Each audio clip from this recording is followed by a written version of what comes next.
Evening troopers. In fact, thanks for watching. We'll talk something a little bit different tonight.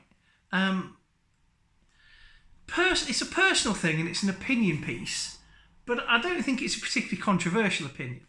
I want to talk about my relationship with the film Back to the Future. And this is my Back to the Future annual that I very much remember buying. My parents bought me this when I was probably 12, 13-ish. And I remember the day we bought it. It was on a local market in the market town we lived, and it was on the stall. Brand new, but it was kind of ex-publisher stock. Bought it with a couple of other annuals. The Road Trooper annual, I think. And then we went to the pub for a pub lunch. And then I loved this book. And then I put it in the loft. And when we cleared the loft at my dad's house before he passed away, it's one of the few things I saved. So this is a lovely Back to the Future annual. It's either worth £1 million or 10p. I don't look. It's one of them things. I think it's probably 10p. But I'm not talking about the annual. I'm talking about the film. Now, I love the Back to the Future films. There's a lot to love. And weirdly, there's not a lot of Back to the Future memorabilia or stuff in this room. When I bought you may have seen the Ghostbusters poster print canvas.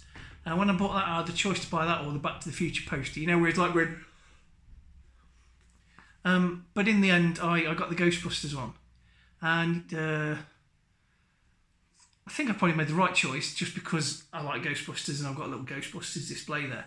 And then years ago, I had a classic car. I had a TR7, and I went to a classic car show.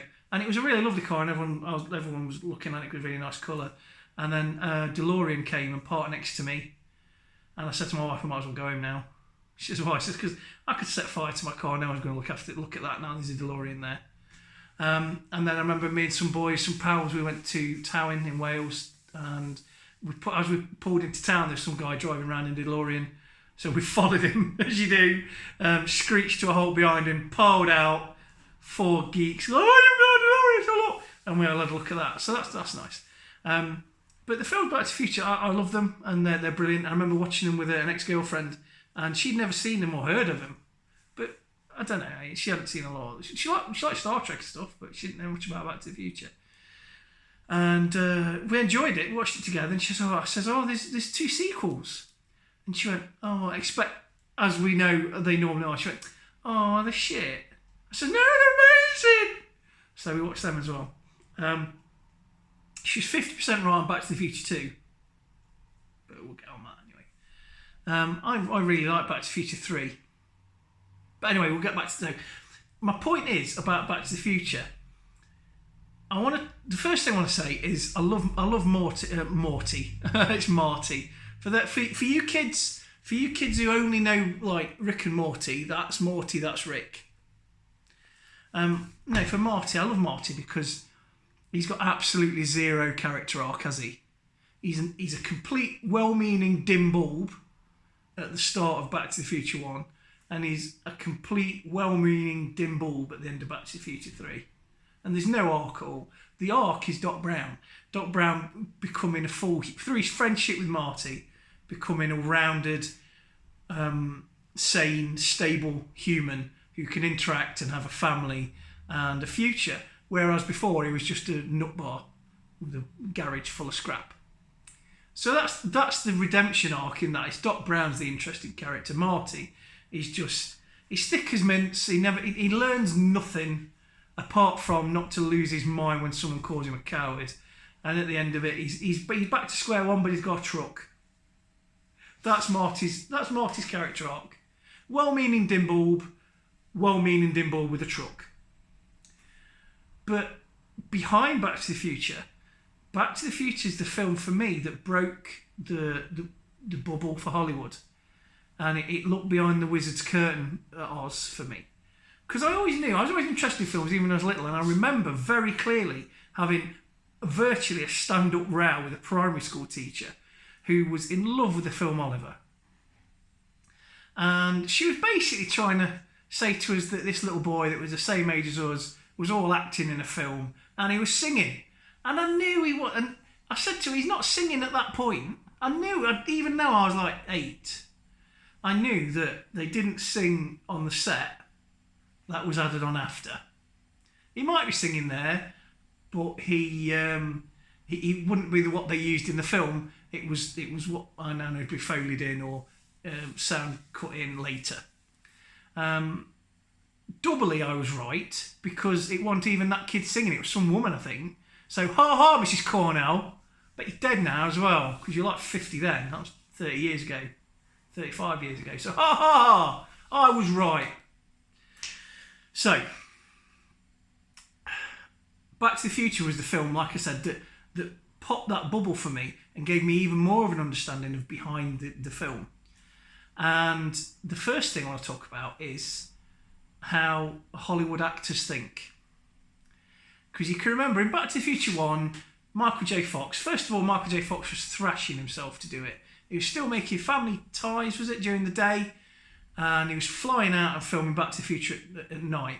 He was doing like 18-hour days, which is why a lot of Back to the Future shot at night, because that's only when he was free. And he wasn't even first choice. Eric Stoltz did like a month of shooting, and they realised he was crap, binned him. Apparently he kept trying to knob Leah Thompson or something. So they binned him, brought Michael J. Fox in, and he was much better.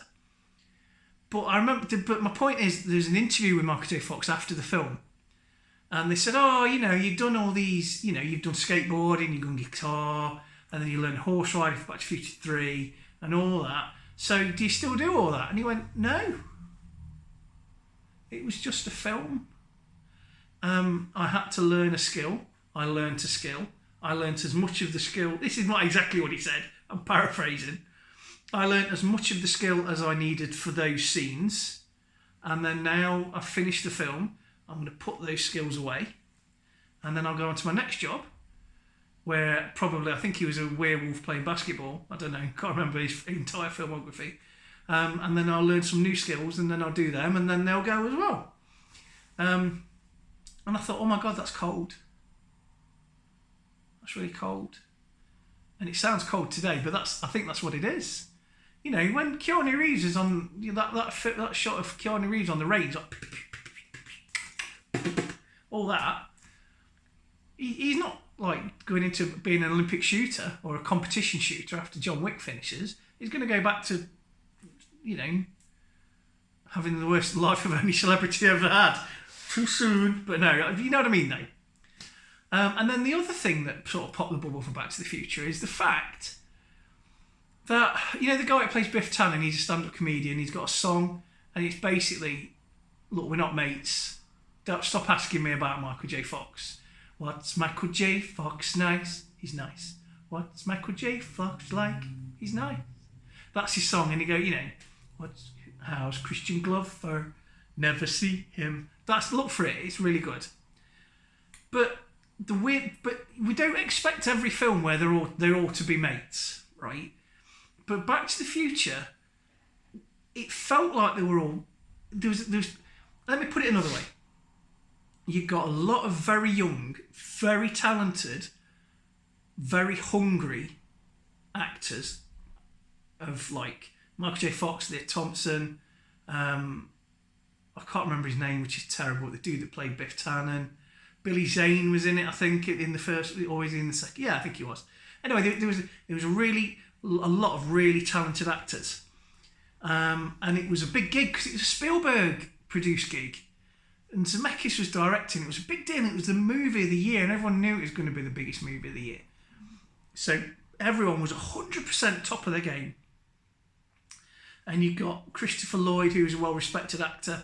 But I think he was a television actor. He'd been on Taxi. I don't think he'd done much film until then. And they all had this, because they were all so focused and drum tight because they knew they were working for Spielberg. This was a big break. They were all young, talented, but relatively unknown. They were all on the top of their game, so that their interactions as actors, they all knew the script perfectly. They all knew the characters perfectly. They all did exactly what they were told by the director. So the chemistry came over the screen. And that's why we all feel like, still now, Crispin Glover's not a very good... Crispin Glover played Michael J. Fox, Marty McFly's dad in the 1950s. And he's not a particularly gifted actor, and he seems to be a bit of an oddball as well in real life. But it was his role of his lifetime, and he really did come over as pretty impressive technically as an actor. And so you just assume that Michael J. Fox is still hanging out with him, because they really did. There was that fizz between Leah Thompson and Michael J. Fox, between Leah Thompson and Crispin Glover, between Leah Thompson and, still can't remember his name, Biff Tannen. There was this energy. So then when they said, oh no, he's gone off and done that, and she's gone off and done that, she went off to do blooming Red Dawn, Wolverines.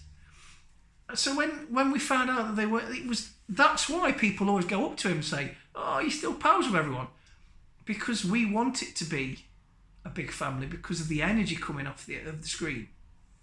And that's why I love Back to the Future. I really do. And I think you've no idea how much I wanted a pair of trousers. When like cargo trousers, when khaki cargo trousers came into fashion in the late 90s, I was so happy, because in the 80s I was looking at these thinking, I want those so bad. Check them out. Check them out. Pockets on the leg. Oh yeah. And I know people today are more interested in what Marty wears with the Nike things and the jacket. This is an iconic film, and they keep threatening to remake it. I hope they don't, because it doesn't need spoiling. Please, if they do make it, just don't go. Just don't have it as part of your universe. It turned an abject failure of the DeLorean into an icon. It turned Christopher Lloyd into a top-flight film actor. It turned Michael J. Fox into a top-flight film actor. And it has a legacy of those three films that I think will hopefully not be sullied and will last forever.